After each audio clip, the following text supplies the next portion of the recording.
The night started like any other Tuesday. Chris, was grinding away on my spreadsheets in my little cubicle on the 9th floor of the monolithic gray government building. The air conditioning was humming that low, familiar drone, and the stale office coffee was starting to wear off. It was almost 7 p.m., past the official working hours, but in this place, especially when you're trying to move up, you stay late. And so did my wife, Sarah. Sarah worked 2 floors up on the 11th. We were the ultimate office couple, I guess. Not in a cringy, Petey in the break room way, but in a quiet, mutual understanding way. We drove in together, ate lunch together in the desolate cafeteria, and usually left together. It was convenient and, honestly, a huge comfort. Knowing she was just an elevator ride away made the soul-crushing bureaucracy a little bit easier to swallow. I was finishing up a huge quarterly report, the kind of thing that determines who gets a pat on the back and who gets a pink slip, when I decided to call her. Not for any particular reason, just habit. Hey, babe, another 30 minutes, you ready to roll? That's what I planned to say. I dialed her internal extension first. It rang and rang.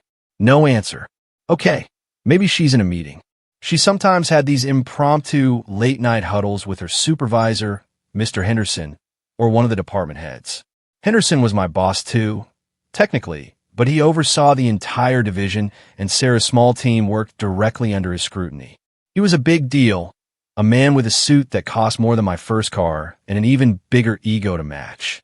So I pulled out my cell and called her personal number. Again, it rang and rang. My stomach tightened a little. That was less normal. Sarah always had her phone. She was one of those people who check their phone even when they're holding it. I waited 5 minutes and called again. Still nothing. Now the air in my cubicle felt colder, heavier. It wasn't just a missed call. It was a total silence where there should have been a reassuring, familiar voice. 100 scenarios, none of them good, flashed through my mind. Did she drop her phone? Is she in a server room where there's no signal? Did someone else from her team distract her? Then the most common, human anxiety set in. Is she okay? This building was huge, mostly empty at this hour, and frankly a bit creepy. We had a strict security policy, especially after a couple of low-level incidents last year. Because of the nature of the government work we did, the entire floor, and especially the higher-up offices like the 11th, were blanketed in CCTV coverage. And I, being the low-level paper pusher who sometimes helped the IT department with minor network issues, had access to the live feeds. A small, unauthorized perk I had negotiated with the chief of security months ago for emergency monitoring of sensitive equipment. Mostly, I just used it to check when the snack machine got restocked. But now it was for real. It was for safety. It was for Sarah. I minimized the quarterly report, my heart pounding a new, frantic rhythm against my ribs. I navigated through the labyrinthine folders on my desktop to the security application. I needed to see the 11th floor's general area, the main walkway near her desk cluster.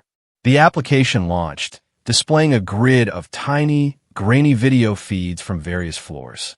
I zoomed in on the 11th, the camera closest to her cubicle. The feed flickered to life. It was a wide shot of the mostly empty floor. Desks were dark, monitors were off, and the scene was bathed in the cold, blue-white glow of the emergency lights. Everything was still, too still. And then I saw the light. Not near her cubicle, but down the hall, near the executive wing, near the corner office. Mr. Henderson's corner office. The light was on, and the camera nearest to that door offered a partial, slightly angled view of the interior. I held my breath, leaning in so close my forehead almost touched the dusty screen. The feed was low-res, but unmistakable. I saw a flash of auburn hair. Sarah's hair. She was there. Relief, sharp and sudden, almost made me gasp. She's fine. She was just talking to Henderson. But as I watched, the relief curdled into something else. She wasn't standing. She wasn't looking professional or formal. She was sitting, and the person across from her, whose back was to the camera, was tall, wide, and clearly male. Henderson. They were talking, animatedly. And then I saw the motion that sent a shockwave of cold dread through me, freezing the blood in my veins. She threw her head back, her hand instinctively flying up to cover her mouth. She was laughing, a full, genuine, deeply joyful laugh. A laugh I hadn't heard from her in weeks, maybe months. And the chair she was sitting in, that big, leather, high-backed executive chair, the one with the slight tear in the armrest I noticed last week when I went up to drop off a file, that wasn't Henderson's chair. It was my chair, the identical one I had in my office, which I had just received after my minor promotion a few months ago.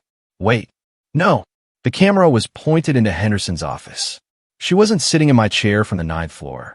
She was sitting in Henderson's chair, the CEO-level, incredibly expensive, ridiculously comfortable chair he guarded like the crown jewels. The one that was never, ever used by anyone else. I stared at the screen, every muscle in my body suddenly rigid. The scene was wrong. It was late. They were alone. She was in his office, in his chair, laughing. The initial fear for her safety was instantly replaced by a deep, sickening lurch of confusion and betrayal. What the hell is going on up there? If you're watching this right now, drop a comment with the time and city you're watching from. I need to know I'm not alone with this level of late-night panic. The click of the elevator doors opening somewhere down my hall barely registered. All I could see was that grainy image, the woman I loved laughing with the man I hated in the place of power I coveted. And she still wasn't picking up the phone. Let me set the scene for you because you need to understand the sheer scale of the place we worked in to grasp the absurdity of this entire situation. This wasn't some trendy startup with exposed brick and free kombucha. This was a government building. Picture a giant, concrete tomb built sometime in the late 70s. All brutalist architecture, endless fluorescent lights that hummed like angry bees, and carpets that looked suspiciously like a dried-out swamp. My office, Chris's office, was on the 9th floor. This was the territory of the drones, the paper pushers, the people who moved decimal points for a living. It was rows upon rows of identical, beige cubicles, the kind of place where ambition went to die a slow, data entry-induced death. I had a window, which was a huge score, but it just overlooked an equally depressing parking structure. My life, professionally speaking, was spreadsheets, budgets, and the endless, mind-numbing task of trying to make sure the department didn't accidentally overspend its paperclip allocation. Sarah, though, she was different. Sarah was smart, sharp, and genuinely good at the complex, bureaucratic chess game that defined the higher echelons of this place. She had started a few months after I did, initially on the same floor, just 3 cubicles down.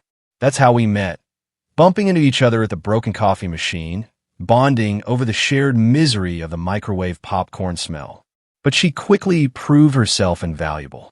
She had a knack for synthesizing complex policy documents into digestible briefs, and her work ethic was insane. That's how she ended up on the 11th floor.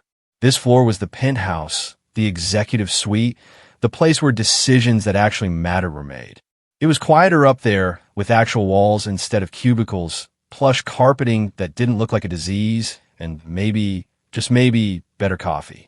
Getting a job on the 11th floor was the official sign that you were going places. It was a huge point of pride for both of us when she landed the promotion to an analyst role directly reporting to Mr. Henderson's chief deputy. The physical separation, 2 floors, one above the other, was a constant joke between us. I'd text her saying, "How's the air up there, Your Excellency?" And she'd reply, "Smells like mahogany and questionable expense reports. Miss your swamp." It kept things light. But that separation also defined our situation that night. The 9th floor was my world, a world of low stakes and predictable routines. The 11th floor was her world now, a place of high pressure, high stakes, and apparently late night, private meetings with the big boss himself, Mr. Henderson. Henderson was a legend in this building, and not in a good way. He was the kind of man who never walked anywhere. He strode. He didn't talk. He decreed. He was probably in his late 50s, but he kept himself in intimidatingly good shape, always wore tailored suits that looked like they cost a down payment on a house, and had eyes that seemed to constantly calculate your worth to him. He was the kind of guy who didn't remember your name, but knew exactly what you were responsible for and how late your reports were. I'd only had a handful of direct interactions with him, all of them terrifying.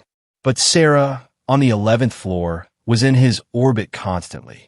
I'd sometimes go up there to bring her lunch or just sneak a quick kiss, and I'd see the subtle shift in her posture when Henderson was around. She was always perfectly professional, slightly stiff, always on guard. She had to be. Henderson's office was a powerful space, a place where careers were forged and shattered with a single signature. I remember one time, just 2 weeks ago, I went up there to leave a note on her keyboard. Henderson walked past, gave me a look that felt like a laser beam, and just said, "Chris, good to see you on the correct floor for once." It was a mild joke, maybe, but it felt like a warning. Stay in your lane, 9 to 5er. This building, this government office, was more than just a place of work. It was the entire framework of our lives right now. We were saving up for a house, working these long, grueling hours because we had a 5-year plan plastered on our fridge. The Henderson money was what was going to get us there. Sarah's career was accelerating, and I was trying to keep pace, putting in the hours, sucking up the bad coffee, dreaming of one day getting my own corner office, maybe on the 10th floor if I was lucky. And now, seeing that grainy footage, the sheer impropriety of the scene was amplified by the setting. This wasn't a coffee shop. This wasn't a park bench. This was the highly secure, completely deserted 11th floor of a major government facility. It wasn't a casual interaction. This was clandestine. This was private. When I saw her laughing in his oversized, executive leather chair, the chair of power, it wasn't just a betrayal of the marital bond. It felt like a complete cold-blooded desecration of the framework we had built together, brick by brick, floor by floor. The physical distance between the 9th floor, my reality, and the 11th floor, her new, mysterious reality, suddenly felt like an unbridgeable gulf. She was 2 floors above me, but watching that video, it felt like she was 1,000 miles away in a life I didn't recognize, sharing a joke I couldn't hear with a man I actively disliked and feared. The hum of the fluorescent lights in my dark cubicle felt oppressive. The quarterly report, the reason I was staying late, suddenly felt meaningless.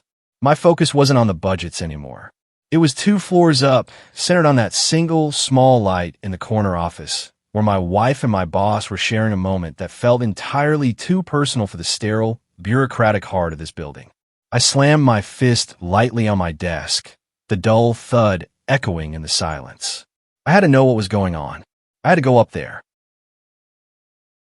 To really understand the punch-to-the-gut feeling I had watching that screen, you need the backstory, the us before the 9th and 11th floors, before Mr. Henderson became a factor.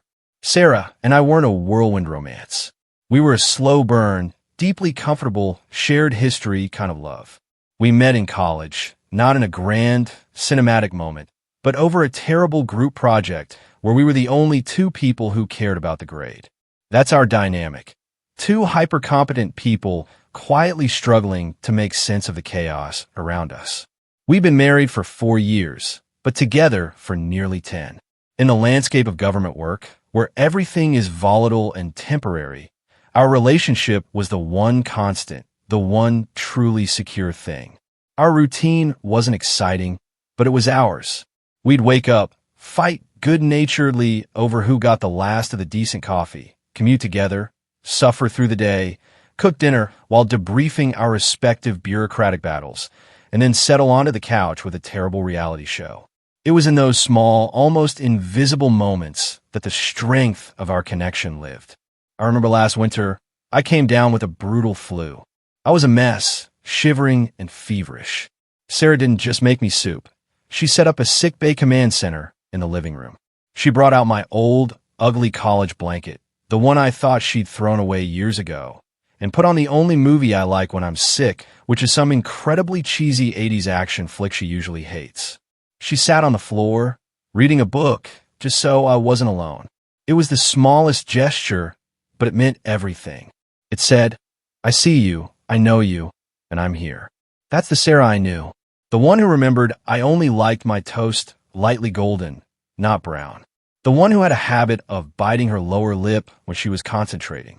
The one whose laugh, the one I just saw on that grainy screen, usually only came out when she was completely relaxed, often when I did a terrible impression of our grumpy old neighbor. The emotional connection was built on reliability and shared struggle. We were a team facing the world, and specifically, The financial reality of trying to save enough for that down payment. Our 5-year plan was pinned above the stove. A hand-drawn picture of a small, slightly crooked house with a ridiculously large garden. Every extra hour we put in at the office, every budget report I slaved over, every late night Sarah spent deciphering policy was an investment in that crooked little house. That's why her current job, the one on the 11th floor, was so important to us. It was the acceleration point. The salary jump she got was massive, and the experience she was gaining was exactly what she needed to move into a true management position in a few years. She was working harder than ever, and I was immensely proud of her. But in the last couple of months, something had shifted subtly, almost imperceptibly. The hours became truly insane. It wasn't just staying until 7 p.m. anymore. It was 8 p.m., sometimes 9 p.m. She'd come home completely drained, often skipping the reality TV and just collapsing onto the couch. And the communication started to fray. Not fighting, just less. When I'd ask her about her day, it would be vague. Just a lot of policy review, or Henderson's being a beast. She stopped talking about the interesting parts of her work, the things she was excited about. If I called her during the day, she'd often have to cut me off quickly, saying, "I can't talk right now. I'm in the middle of something sensitive." Sensitive. That word, repeated over the last few weeks, had started to grate. I initially wrote it off as the pressure of the executive level. The 11th floor was different. The stakes were higher. The secrets were bigger. You had to be constantly guarded. I told myself she was just protecting me from the stress, keeping the heavy government secrets out of our cozy home life. But the real gut-level worry started last week. She'd been texting constantly one evening, but whenever I asked who it was, she'd just say, "It's a group chat for the project." She didn't offer to show me, which was unlike her. Then, there was a Friday night we had planned for a date, and she canceled an hour before, citing an emergency, late-breaking project Henderson needed tonight. She came home at midnight, smelling faintly of the catered Italian food they sometimes got for the executive staff, and she was almost manic, too wired to sleep. I had pushed the doubt down. I was Chris, the supportive, trusting husband. Her success was my success. She was just stressed. That was the narrative I clung to. But now, staring at the screen in my dark, quiet 9th-floor cubicle, watching her, my reliable, predictable, wonderfully simple Sarah, casually sitting in Mr. Henderson's chair, laughing a private, unguarded laugh with him while ignoring my calls, all the carefully constructed justifications I had built over the last 2 months crumbled. That laughter wasn't the tired, work-stressed laughter she brought home. It was the sound of a genuine, shared, intimate moment. And that chair, the symbolic seat of power, wasn't just furniture. It was a sign. She wasn't an employee anymore. She was a partner in that moment. And the sudden, cold realization hit me. If she was willing to lie about something so small, not picking up the phone, claiming vague work stress, what else was she keeping quiet about? The foundation of her life, built on those small, honest details, suddenly felt shaky. The 2 floors between us had never felt wider. The main problem had been looming in my periphery for weeks, a vague, dark shape I refused to focus on. Now, looking at the screen, that shape had crystallized into the highly polished, expensive shoe of Mr. Henderson. He wasn't just a boss. He was a silent, imposing force that was slowly warping the geometry of my marriage and my career. Henderson wasn't a charismatic leader. He was a manipulator. His method was to identify the most ambitious, yet most insecure, employees and dangle just enough power and praise to keep them working 80 hours a week. I had always suspected he operated by a philosophy of perpetual scarcity, that there was only room for one winner, and everyone else was a temporary tool. For a long time, I thought I was his target. I was getting hard for a minor promotion to supervising analyst, a role that would grant me a tiny office with a door and maybe, just maybe, the right to order my own brand of horrible coffee. Henderson had been giving me just enough encouragement to keep the hope alive. He'd occasionally stop by my desk, a genuinely terrifying event, and say something like, "Chris, your budget summary on the X27 project was excellent. Real attention to detail. We need that kind of dedication on the 11th floor." It was a breadcrumb, but I was starving for validation, so I ate it up. I'd stay until 9 p.m., driven by the thought that he noticed. Then, Sarah got her promotion. Suddenly, Henderson's focus shifted. She was the rising star, the one with the direct pipeline to the high-level policy data he needed. His interest in her was initially professional, or so I told myself. He started scheduling her for the late, private meetings. He tasked her with highly sensitive research that even her direct supervisor didn't get to see. I remember when he first started the special treatment. It was about 2 months ago. Sarah had presented a briefing, and she was nervous, her voice a little shaky. Henderson had waited until everyone left the conference room, then called her back in. I was waiting near the elevators and watched the interaction. He stood over her, his hand resting on the back of her chair, a gesture that felt entirely too familiar, too proprietary. He wasn't yelling. He was murmuring.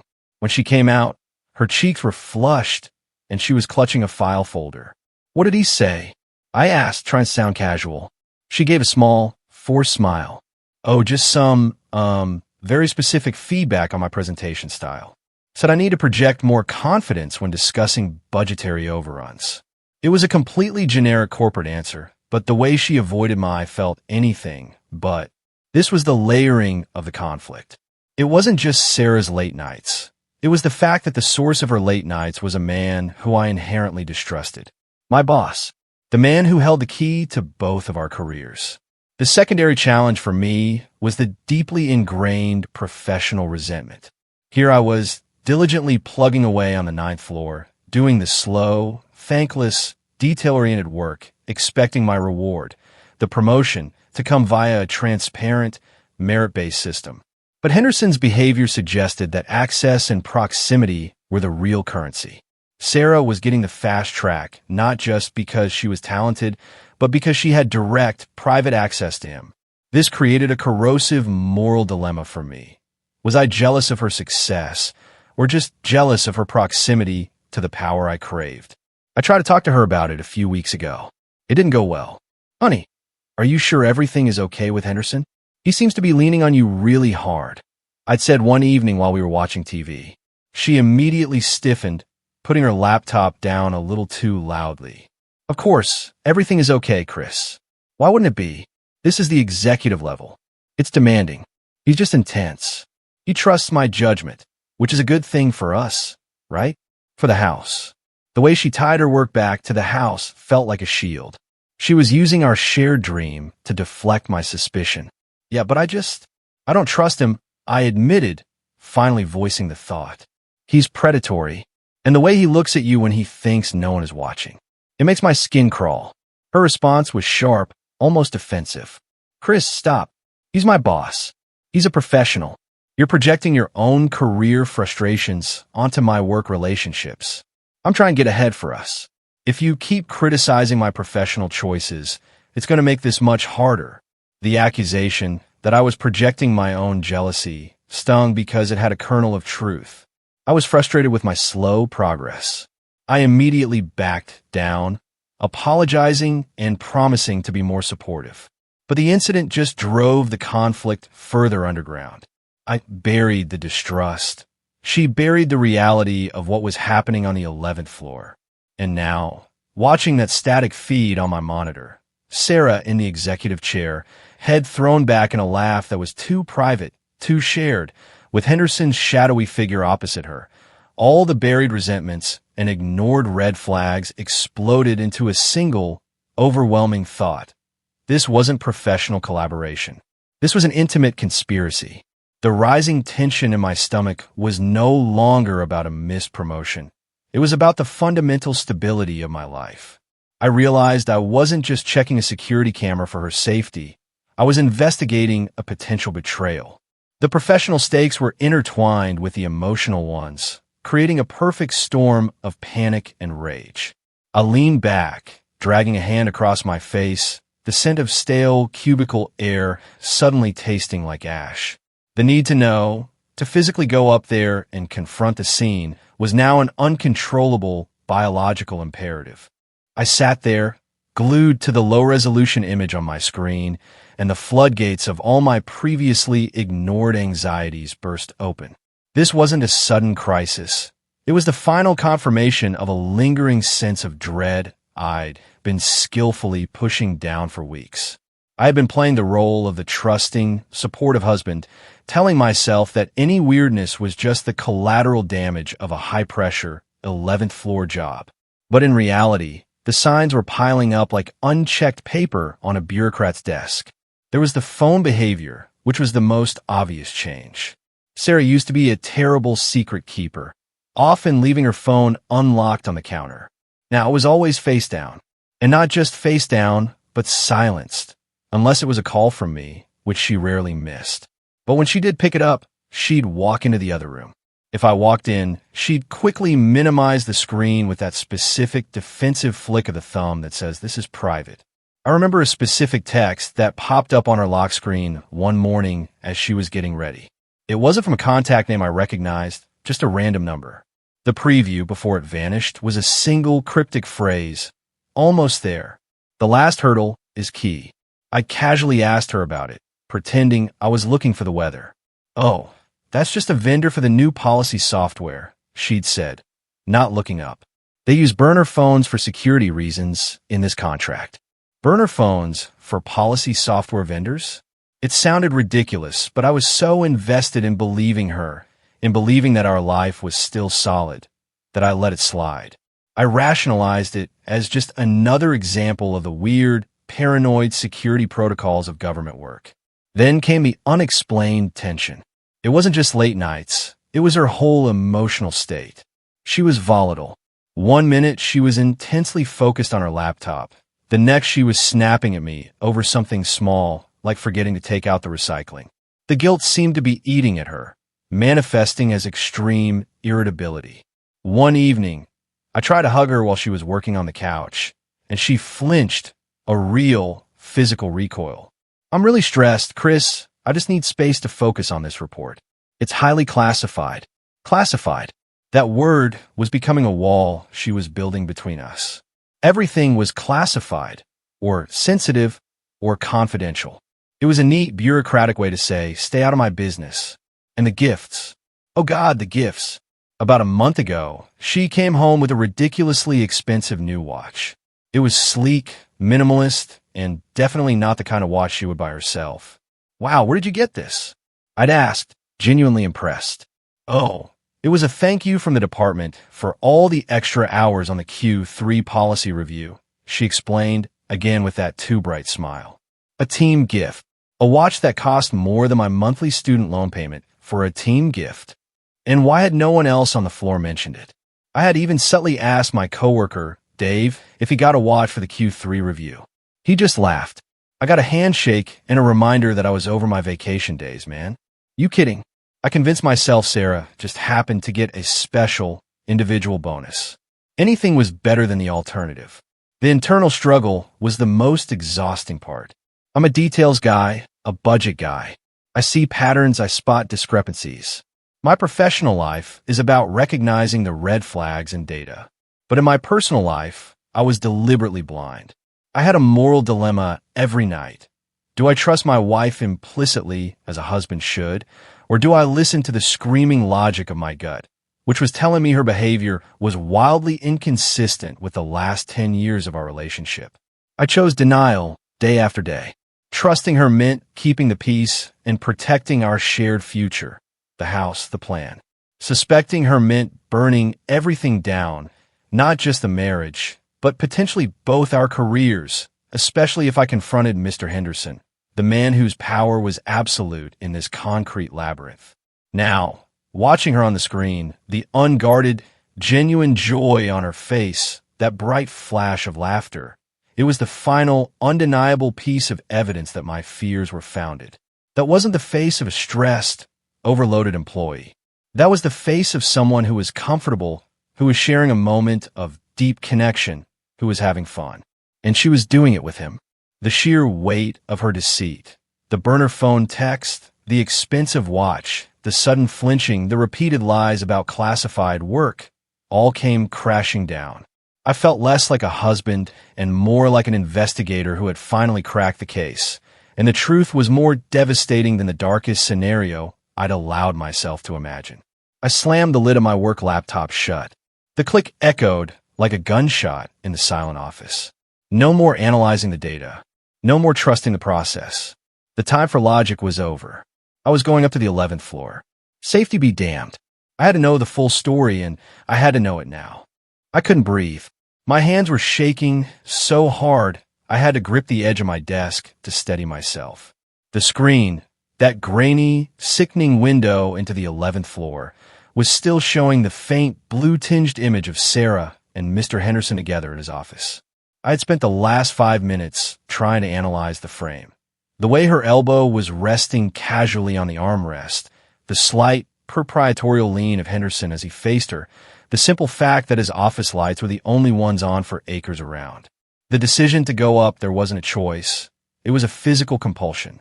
Every fiber of my being, every ounce of rage and confusion was directed upward, 2 floors up, to the source of this betrayal. I didn't care about the quarterly report, my promotion prospects, or even the security protocols I was about to violate. All that mattered was getting the truth face to face. I powered down my desktop, a small final act of severance from my former orderly life, and stood up. My cubicle felt like a cage, and the silence of the 9th floor was suffocating. I didn't dare take the elevator. Taking the elevator would be too slow, too public, and would require me to have my badge, which I didn't want to stop and look for. I needed speed, privacy, and the catharsis of physical exertion. I walked quickly, almost stumbling, to the main emergency stairwell. This was the dark, utilitarian heart of the building. Concrete stairs, unpainted cinder block walls, and harsh single light bulbs caged in wire. It smelled like dust, disuse, and stale industrial cleaner. I hit the door labeled stairs and burst through. The slam echoed deafeningly in the narrow shaft. 9th floor to 11th floor. It was only 2 flights, but in my current mental state, it felt like scaling Everest. I started running. The first flight, 9th to 10th, was a blur. My own heavy footsteps and labored breathing were the only sounds. I ran like an animal, driven by instinct. The visual of Sarah's laughing face, superimposed over the image of her sitting in Henderson's chair, was a repeating loop behind my eyes. Why was she laughing? What was so funny? I reached the 10th floor landing, slammed open the door to the next flight, and kept pushing. I was winded immediately. I'm a desk guy, not a marathon runner. A sharp, burning stitch immediately developed in my side, and my lungs were screaming for the stale, temperature-controlled air of the office floors. But I didn't slow down. I couldn't. Every upward step was a confrontation with an ignored piece of evidence, a repressed suspicion. The step felt like the burner phone text. The next, the flinching when I tried to hug her. The next, the ridiculous, expensive watch. I was physically running toward the confirmation of the worst fear a husband can have. I finally stumbled onto the 11th floor landing. I leaned against the cold concrete wall, gulping in air, trying to slow my heart rate, which felt like a trapped bird trying to escape my chest. I could taste the metallic tang of adrenaline and exertion. My suit jacket was suddenly too hot and restricting. I pushed open the heavy stairwell door and stepped onto the silent, plush, and well-lit 11th floor. It was a completely different world from a 9th. Quieter, richer, more sterile. The carpet absorbed the sound of my ragged breathing. I flattened myself against the wall nearest the stairwell entrance. The floor was laid out in a C shape, with the executive offices all lined up along the exterior wall, facing the night skyline. I needed to get to the corner office, which was maybe 50 feet down the long, empty corridor. I started walking, trying to move with a measured, controlled pace, but it felt more like a frantic, stiff-legged march. The silence was intense. Every sound, the faint static from a security panel, the distant rumble of the HVAC system, felt amplified. And then I saw the source of the light in person. Mr. Henderson's office door was ajar, not closed, but open by about 6 inches. A warm, golden light spilled out onto the deep blue carpet. I could hear the faint, low murmur of voices from inside. They were still there. I crept closer, using the dark forms of the executive desks and filing cabinets as cover.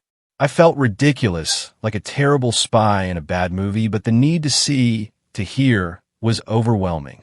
I reached the large ficus plant that conveniently sat about 10 feet from his door and hunkered down behind it, trying to catch my breath and gather my shattered composure. From my vantage point, angled behind the foliage, I could see a sliver of the interior.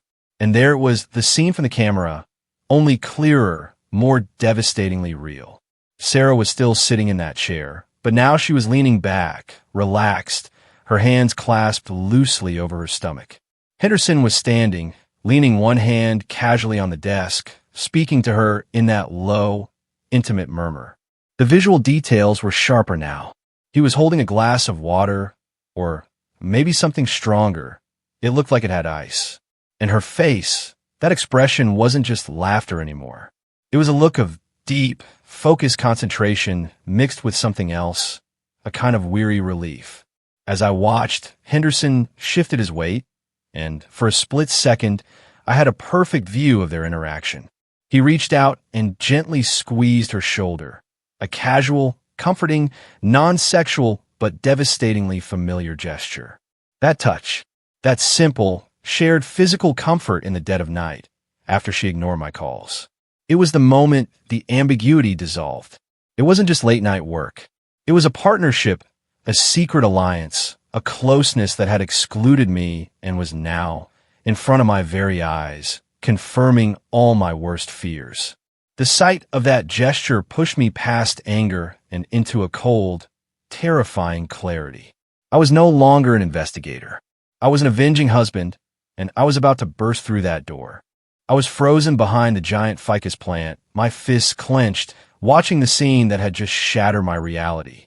Mr. Henderson's hand on Sarah's shoulder, the easy familiarity, the quiet murmuring. It wasn't a kiss, it wasn't an embrace, but in a way it was worse. It was intimacy without the spectacle, a shared confidence that excluded me entirely. I was ready to launch myself into the room. My mouth was dry, and I could feel the roar building in my chest, the kind of pure, animalistic sound you don't even know you're capable of making until everything you trust is on the line. But before I could move, another detail snagged my attention, pulling me back from the brink of immediate confrontation and twisting the knife even deeper. The chair. Sarah was still sitting in Henderson's massive, black leather executive chair. The chair of power, the one he treated like a throne. That alone was an act of profound familiarity.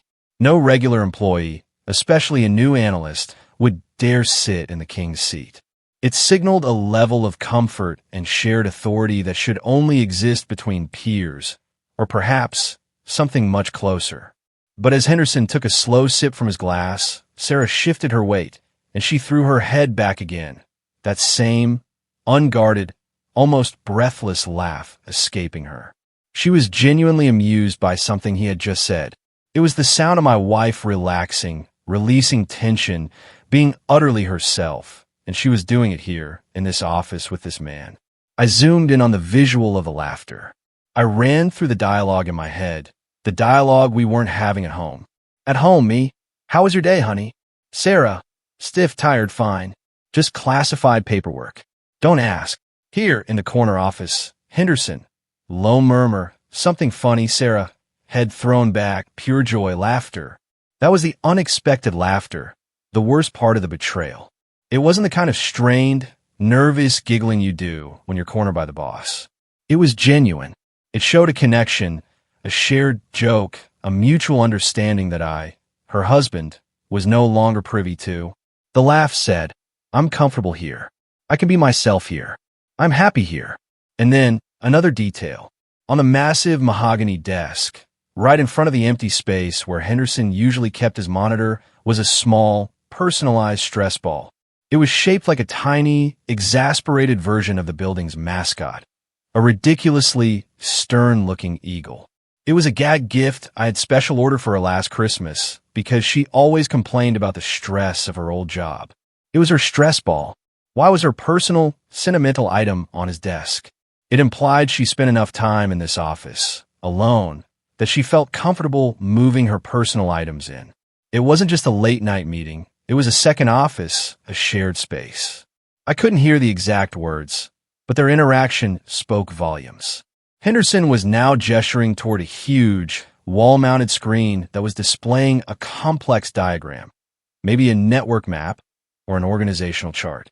Sarah leaned forward in my chair, the figurative one, the one I felt entitled to as her husband and partner, her expression instantly shifting from amusement back to intense focus. Henderson pointed at a small section of the diagram, and Sarah nodded sharply, a flash of her old, laser-focused professional self returning. This was the core of the twist. It wasn't a sudden, passionate, Hollywood-style tryst. It was a clandestine partnership of a deeper, more insidious nature. It was an intellectual, emotional, and professional connection that had grown in the dark, fueled by shared secrets and late nights, and it had pushed me completely out of the frame. She hadn't just been unfaithful. She had created a whole parallel life, complete with its own sense of humor, its own power structure, and its own deep mutual understanding, right here, 2 floors above me. The betrayal wasn't just the potential infidelity, which now seemed almost secondary. The betrayal was the theft of the shared life. The way we used to joke, the way we used to lean on each other, the way we used to be a sealed unit against the world. She had transferred all that trust, all that intimacy, to this man, this powerful, intimidating figure who was now casually resting his hand on her shoulder while she sat in the seat of judgment. My fury, which had been white-hot, suddenly turned cold and sharp. I wasn't going to burst in screaming. That would only validate her defensive response. You're projecting your own career frustrations, Chris. No, I needed to understand what they were discussing. I needed to know the secret that was more important than our marriage. I dropped to my knees behind the ficus, ignoring the sharp twigs digging into my palm. I pressed my ear against the wall, trying to decipher the faint, low murmur of their voices over the building's ambient hum. It was impossible to make out full sentences, but I started to pick up fragments, clipped corporate jargon that sounded like a strange foreign language. The internal audit, need to scrub the access logs before Q4, and then, terrifyingly, a clear, sharp phrase from Henderson, we can't let the Inspector General see that much exposure. Inspector General, internal audit, access logs. This was serious. This wasn't about a budget overrun or a policy review. This was about covering something up. And Sarah, my wife, was not only involved, but she was deeply, casually entrenched in the conspiracy. The shared laughter and the casual touch were just the lubricant for a much larger, darker secret, and she was willingly sitting in the CEO's chair, helping him hide it. The fragments I overheard, internal audit scrubbed the access logs, Inspector General, didn't calm the fire in my gut. They just redirected it. My initial, simpler rage about potential infidelity was now complicated by a profound fear. My wife was involved in a serious, potentially career-ending, or even legal cover-up. The betrayal wasn't just personal. It was also a reckless endangerment of our shared future, the very future we were staying late to build. But the imperative to confront them was still overwhelming. My muscles were coiled and ready. I pushed off the floor from behind the ficus, ignoring the slight ache in my knees and the pounding in my head. I was done crouching in the dark. I was going to burst in, not with a jealous accusation, but with a righteous demand for an explanation about the Inspector General. I took 2 steps toward the ajar door, my shadow long and distorted on the plush carpet. I could feel the blood rushing in my ears, making the world sound muffled, like I was moving underwater. I raised my hand, ready to smash the door open and unleash the torrent of confused fury that had been building inside me for weeks. 9th floor to 11th floor. The race up the stairs, only 2 flights, had felt like a descent into madness. The physical toll was immense, but the emotional exhaustion was worse. Every upward step had been a sacrifice of denial. I had left the trusting husband on the 9th floor. The man arriving on the 11th was a wreck of paranoia and panic. I was standing right next to the threshold, my knuckles brushing the cool wood of the doorframe. I could clearly hear Henderson's low voice now, though the words were still indistinct.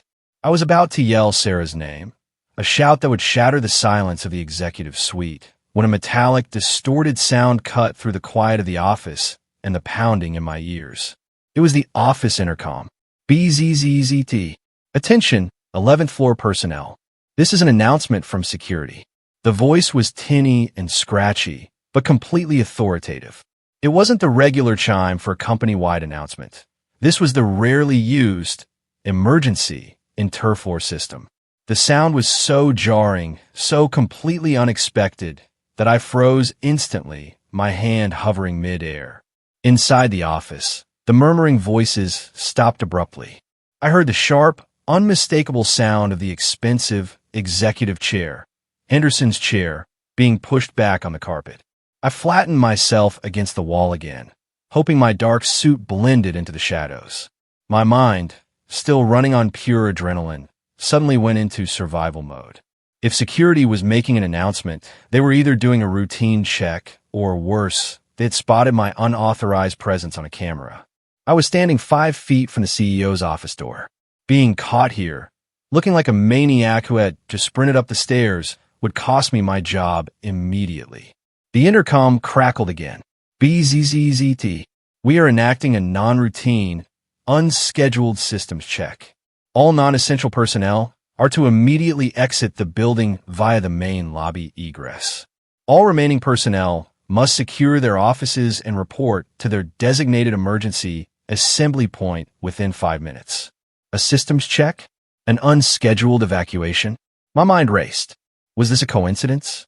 Or was this related to the internal audit and access logs I had just overheard? Was Henderson using his authority to trigger a building sweep to clear out anyone who might stumble onto his secret? From inside the office, Henderson's voice was now sharp and loud, completely devoid of the smooth, intimate murmur he had been using with Sarah. Damn it, this is too early. They weren't supposed to hit this wing until midnight. Sarah's voice, equally sharp and stressed, followed immediately. It's the automated system, sir. Once they initiate a level 2 check, we have 5 minutes before the main grid locks down the system access points. We have to finish that last encryption sequence on the drive now. The word encryption hit me like a physical blow. They weren't just covering up a mistake. They were actively hiding data. Henderson swore again, a low, frustrated growl. Fine. You know the sequence. Finish the transfer. I'll secure the window and make sure the door is double locked when we leave. If we get caught up here after the warning, it's not a systems check, it's an investigation. The adrenaline in my system suddenly shifted from aggressive rage to cold, calculated dread. This was a conspiracy, and my wife was a willing, active participant. But it was a work conspiracy. The laughter, the touch, the executive chair, all of it seemed to be part of the intense, pressure cooker environment of covering up something massive. The romantic betrayal was now layered beneath a far more dangerous professional betrayal. I realized I couldn't burst in. If I did, I'd be incriminating myself and potentially disrupting a critical stage of their cover-up. And if they were hiding something this big, my intervention could destroy Sarah's career instantly, not to mention mine. The stakes were too high, too legal, too severe. I made the snap decision that changed the entire direction of my confrontation. I couldn't face them now. Not when they were panicked, not when they were focused on a task. I had to know the full truth of the operation before I made a move. I had to retreat. I turned silently, my heart still hammering against my ribs, and slipped back into the dark stairwell. I didn't run this time. I crept down the stairs, pressing myself against the concrete wall, making sure the heavy steel door didn't click behind me. I had seen enough. I had heard enough fragments. I had to get back to the 9th floor, back to my computer, and use my limited security access to figure out exactly what the Inspector General was looking for. The sound of the intercom had been my lifeline and my torment. It stopped my confrontation, which would have been loud, messy, and professionally suicidal, but replaced it with a deeper, more chilling certainty. This wasn't a jealous husband's fantasy of infidelity. It was a federal-level nightmare of conspiracy. I crept down the concrete stairs, 2 floors that now felt like 1,000, every slow, deliberate step an act of calculated retreat. The adrenaline was still pumping, but the anger was now a cold, hard knot of fear. I was descending from a scene of betrayal not to my office, but to my investigation headquarters. As I hit the 9th-floor landing, I paused, pressing my ear to the stairwell door. Silence. I carefully cracked the door open and slipped out onto my floor. It was exactly as I'd left it, dark, silent, and smelling faintly of burnt coffee grounds. I practically crawled back into my cubicle, pulling my laptop back up with trembling hands. I logged back into the low-level security system. My objective was no longer to watch Sarah. It was to find out what they were so frantically hiding before the Level 2 check locked the systems down. I needed the intercom message to be my evidence, my starting gun for a professional dig. My specialized access, the one I had negotiated for monitoring sensitive equipment, was limited, but it gave me an edge. I couldn't access executive-level files, but I could often see the metadata, the where, and one of large-scale data movements. More importantly, I had a backdoor to the building's internal communications logs. I raced through the system menus, my fingers flying across the keys in a way they never did for quarterly reports. I pulled up the log for the building's public address, PA, system, filtering by time, the last 5 minutes. And there it was. Not a real person making the announcement, but an automated script. Log entry. 19 hours, 14 minutes, and 48 seconds. PA system activation, Level 2 protocol.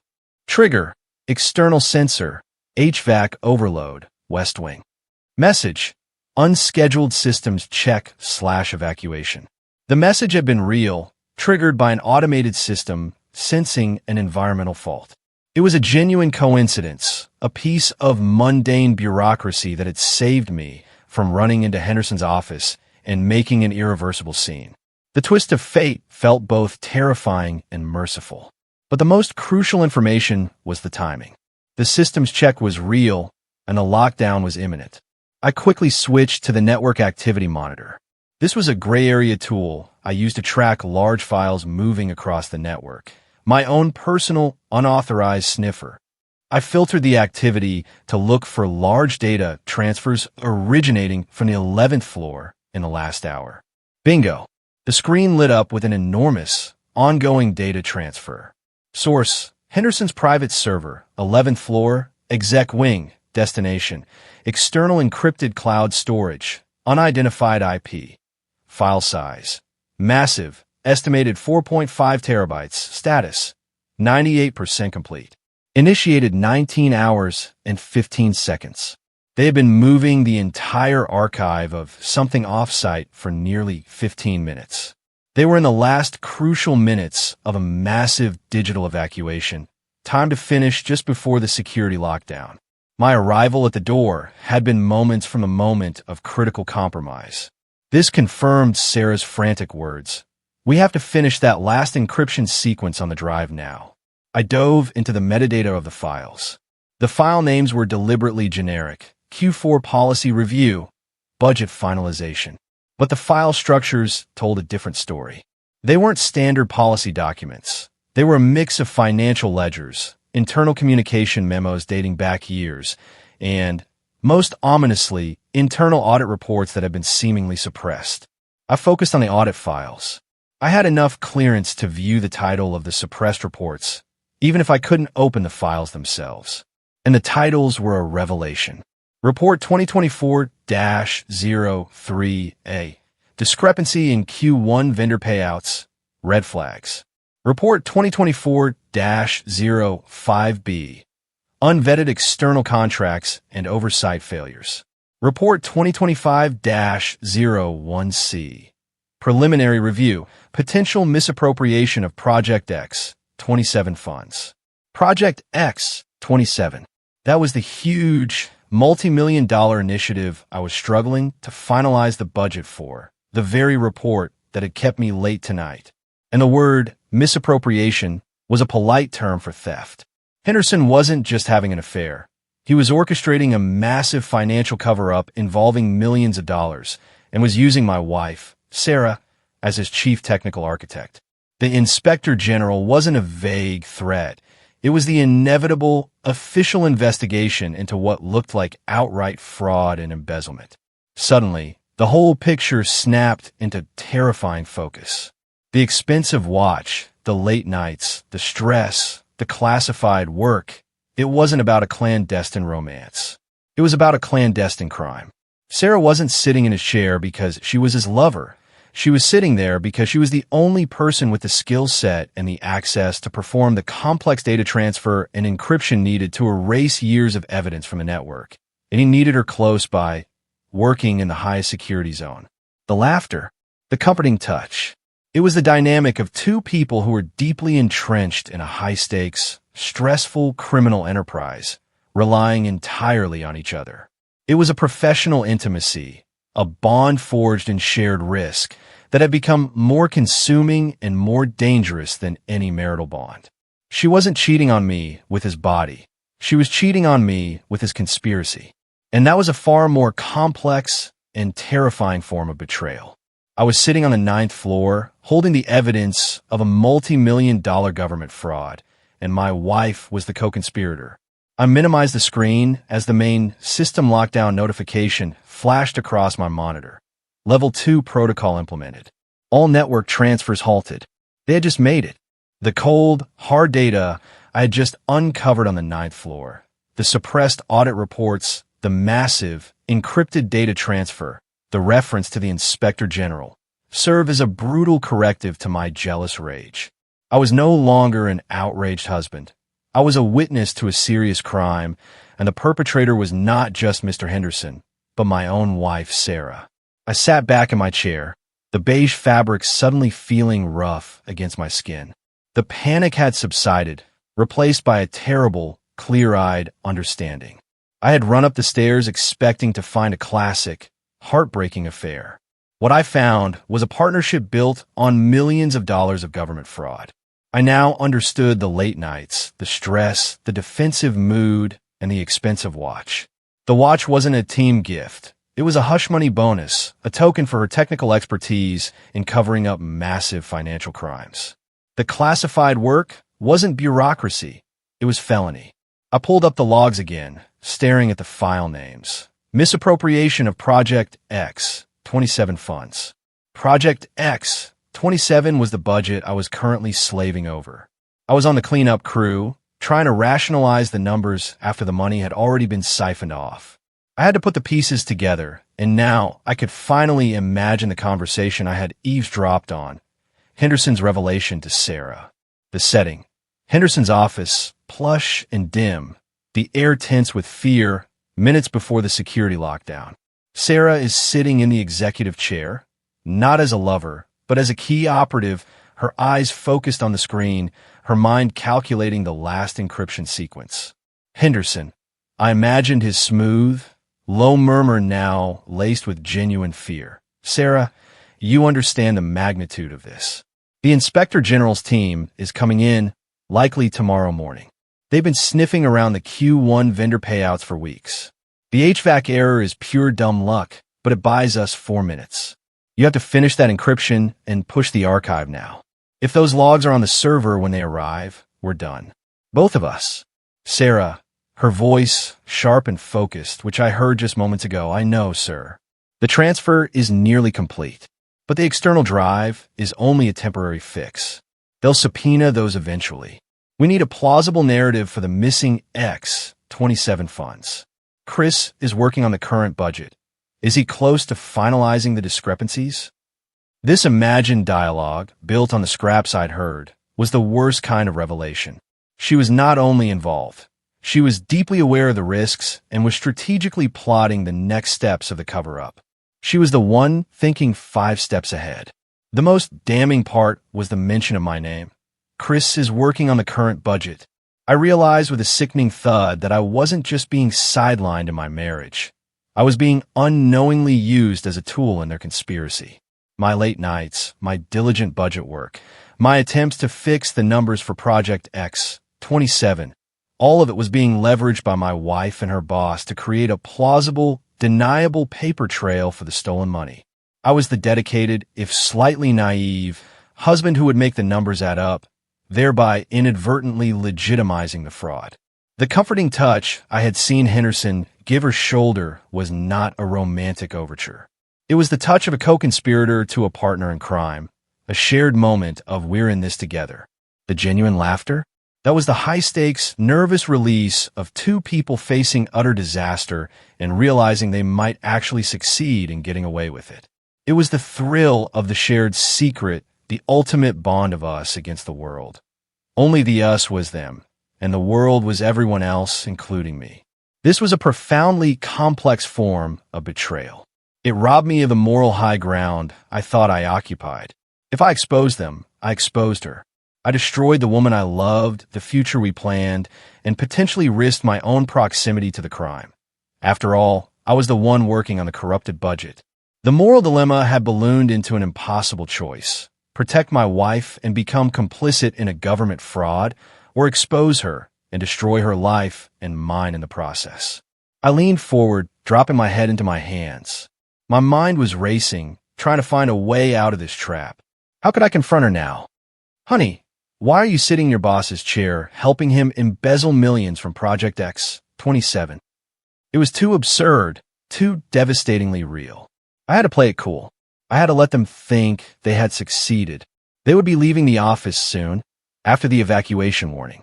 They would come down, smug and relieved, and I would be waiting. But not here. I had to get out, too, follow the security protocol, and act like the good, unsuspecting bureaucrat I was supposed to be. I closed the laptop and stood up, my body heavy with the weight of the secret. I glanced at the cubicle next to me, at the small, framed photo of Sarah and me, smiling on her honeymoon. That picture now felt like a relic from a naive, long-vanished past. The woman in that picture was gone, replaced by a sharp, high-stakes operative who sat in the CEO's chair and scrubbed federal logs. I had to find out what she wanted. Why was the house, our simple, crooked little dream, worth this level of risk? Was she forced, or was she a willing participant? The next move had to be outside of this concrete tomb. I needed to see her outside the gravity well of the 11th floor's power. I hurried out of the stairwell, doing my best to look like a mildly annoyed employee following protocol, not a deeply distressed husband and burgeoning whistleblower. The security announcement was repeated over the intercom, a cold, metallic reminder of the external pressure closing in on the building. I had to get out, follow the flow of the supposed evacuation, and wait for Sarah. I didn't take the main route. I slipped through a side corridor on the 9th floor, heading toward my own small, windowed office, the one I had just been sitting a minute ago. I needed a moment, a second to breathe and consolidate the evidence that had just exploded my reality. I reached my office door, which I had the good habit of always locking, and keyed myself in. The office was small, sterile, and now bathed in the eerie, yellow-white light of the city's streetlights filtering through the blinds. I didn't turn on the overhead light. I just stood there, letting the silence wrap around me, trying to reconcile the image of the woman in the executive chair with the woman whose picture was on my desk. I finally walked over to my desk, my gaze fixed on the small, framed photo of our last vacation. I was reaching out to pick it up, to hold a piece of the life I thought we had, when my eyes caught something small and metallic sitting squarely in the middle of my clean blotter. It was an ordinary thumb drive, small, black, and completely generic. It didn't look like an official government drive. It was the kind you'd buy at a corner electronics store. I hesitated. Why would this be here? Sarah hadn't been to the 9th floor. I hadn't been here since I started my sprint up the stairs. Then I remembered. In my manic rush up to the 11th floor, I hadn't looked carefully at my desk. But Sarah sometimes left me small notes or little reminders on my desk before she left if she knew I was staying late. I picked up the drive. It felt warm, like it had just been handled, and attached to it was a small, folded piece of paper, a sticky note. It was her handwriting, the looping, distinctive script I knew better than my own name. The note was short, only 2 lines, written quickly in blue pen. See, don't open this yet. Meet me at the usual diner. 15 minutes. We need to talk. My name was there. See. The message was direct. Don't open this yet. The small thumb drive, left purposefully on my desk after I'd left my office, but before the security warning was the key to the entire twist. The revelation hit me with the force of a physical blow, a sudden rush of understanding that completely recontextualized everything I'd seen. Sarah hadn't been on the 11th floor just to help Henderson cover up a crime. She was there for the same reason I was on the 9th floor, as an operative. She hadn't left this drive for me hours ago. She had left it recently. I looked down at the note again. Meet me at the usual diner. 15 minutes. She was trying to meet me immediately after the evacuation. She expected me to follow the security protocol and leave the building. The sequence clicked into place. Sarah is on the 11th floor, working on a massive data transfer with Henderson. I call her. She can't answer. She's too deep in the sensitive, high-stakes operation. I check the cameras and run up the stairs. She must have seen my shadow on the 11th floor through a crack in the door, or perhaps through one of the mirrors in the executive hallway. She knew I was close. Knowing she couldn't talk without exposing the entire operation, she had to act fast. While Henderson was preoccupied with the final encryption or securing the door, Sarah must have slipped out, raced down the internal stairs, moving much faster than I did, to my 9th floor office. She placed the thumb drive and the note on my desk, ensuring I would see it, and then rushed back up to the 11th floor to be with Henderson right before the building-wide lockdown. She didn't steal that moment of intimacy and laughter from me. She had risked her neck to warn me and give me a piece of the puzzle. The laughter I saw was likely just a mask, a show of professional complicity to keep Henderson from suspecting her real move. The comforting hand on her shoulder might have been her only chance to slip away for 60 seconds without him noticing. The thumb drive, it wasn't evidence of their cover-up. It was a digital insurance policy. It was her offering me an exit ramp, a way to understand the mess she was in without having to have a shouted confrontation in the middle of a government office. I slipped the drive into my pocket, the plastic warm and heavy against my leg. My anger didn't vanish, but it transformed. It was no longer the anger of a cheated husband, but the fierce protectiveness of a husband who suddenly realized his wife was involved in a major federal crime. Not as a willing partner in fraud, but potentially as a key player being forced or coerced into the cover-up. Why else would she leave me a secret, encrypted drive, and a frantic note? The lingering question, the thought-provoking end of this act, was the note, "Don't open this yet," was on the drive. And why the immediate need to talk at the diner instead of just using the drive to explain everything? The conversation was the resolution I desperately needed, but the drive was the proof. I had to trust her one more time, despite everything I'd seen and heard. I had to meet her. I hurried out of my office, joining the trickle of remaining staff heading to the main lobby. The life-changing conversation was waiting for me at the usual diner. I walked out of the monolithic government building, blending into the small stream of genuinely confused employees who were following the non-routine evacuation protocol. The cool night air hit me, and I walked fast, my head down, the small, warm thumb drive a constant, heavy presence in my pocket. I felt like I was moving through a movie set, the world suddenly surreal and out of focus. My life, my perception of my marriage, had completely inverted in the span of an hour. I didn't drive. I needed the walk to process. Our usual diner was a greasy spoon about 3 blocks away, the kind of place with red vinyl booths, a smell of frying onions that never left the walls, and a jukebox full of bad 80s songs. It was our sanctuary, the neutral ground where the bureaucracy and the stress of the day dissolved. I got there first, slipping into our booth in the back corner. I ordered a terrible, lukewarm coffee, a deliberate act of normalcy. I was waiting, tense, my eyes glued to the street, knowing that the woman who walked through that door would either be my wife, Sarah, the co-conspirator, or Sarah, the brave mole. It was exactly 15 minutes later when she arrived. She didn't look like a high-level executive or a criminal operative. She looked like a ghost. Her auburn hair was slightly disheveled. Her professional blouse was untucked on one side, and her eyes were wide, strained, and terrified. She scanned the diner, spotted me, and practically ran to the booth, sliding in opposite me. She didn't say hello. She didn't ask how I was. She just stared at the coffee cup. "You got the note," she whispered, her voice husky with exhaustion. "And the drive," I said, my voice low and steady, trying to project a calm I didn't feel. I pulled the thumb drive out of my pocket and placed on the table between us a tiny, black symbol of the massive gulf that had opened up in our marriage. "Before we open this, Sarah, you need to tell me what I just saw on the 11th floor. I saw you in Henderson's office, in his chair, laughing. I heard you talking about the Inspector General and encryption. I need to know, are you working with him, or are you working against him?" She took a shaky breath and reached across the table, not for the drive, but for my hand. I let her take it. Her palm was cold and damp. "I'm working against him, Chris. I swear to you, I've been working against him for 6 weeks. The relief that washed over me was immense, but immediately countered by the fear of the truth. Why the elaborate secrecy? Why didn't you tell me any of this? I couldn't. Henderson is a psychopath. He knew he was being audited, so he brought me onto the 11th floor. Not for my brilliance, but for my access.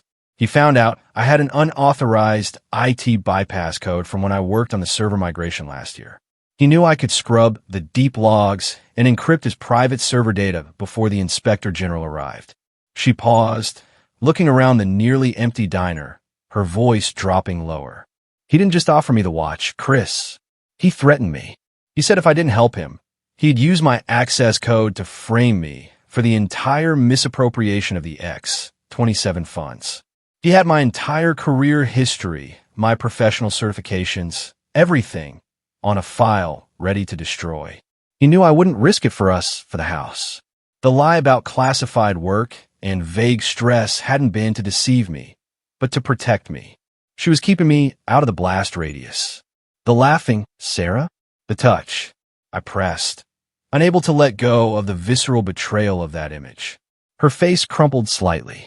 The laughing was pure adrenaline, Chris. I was stalling him. He's meticulous, but vain. I was massaging his ego, making him feel like the mastermind, so he wouldn't suspect I was running a secondary operation. He was drinking. He was relaxed. And when he reached out to comfort me, I used the split-second distraction to download the real files, the original unscrubbed ledgers, onto that thumb drive. Then I raced down and put it on your desk, knowing you were the only person in the building I could trust to open it and understand it. You saw me, I realized, on the 11th floor behind the ficus. You saw me. She nodded, tears welling up in her eyes. I saw your shadow. I almost had a heart attack. That's why I left the note. I needed you out of there before Henderson saw you, and I needed you to know the truth. You're the budget guy, Chris. You know the X-27 numbers better than anyone. I need you to give this drive to the right person, outside of our building, before Henderson can finish his narrative and frame me. This was the complete resolution, and it was a devastating one. My wife was not a cheater. She was a genuine hero, a woman who had spent 6 weeks inside a high-stakes criminal conspiracy to gather evidence for the man she loved. The lingering doubt, though, was still there, sitting between us like the black thumb drive. "Sarah," I said, holding her gaze, "even if you were a mole, you took a risk that could send you to federal prison. You endangered everything we've built. Why didn't you just come to me the moment he threatened you? We could have gone to the police, gone to the Inspector General together." She sighed a long, weary sound. "Because it wouldn't have been enough, Chris. Henderson is too powerful. He would have spun it as a disgruntled employee with an axe to grind. I needed proof, irrefutable evidence that was outside the building and couldn't be traced back to my access. I knew it was reckless, but it was the only way to save our future and bring that monster down." I looked at the thumb drive, then back at her strained, honest face. I still didn't like that she had gone alone. The fear, the lying, the intense professional intimacy with Henderson. It was all now explained, but the breach of communication, the damage to our simple, mutual trust was real. I reached for the drive, picked it up, and slid it back into my pocket. "Okay," I said. "We do this together. We're a team, remember? But when this is over, we're going to have a very different conversation about what trust means." She gave me a watery smile, the first genuine, relief-filled smile I'd seen in months. The crisis was far from over, but the conspiracy of silence was broken. We were back on the same team, ready to face the Inspector General and Mr. Henderson together. Thanks for watching. If you were shocked by the twist, drop a comment with your favorite moment, like the video, and subscribe for more viral long-form stories.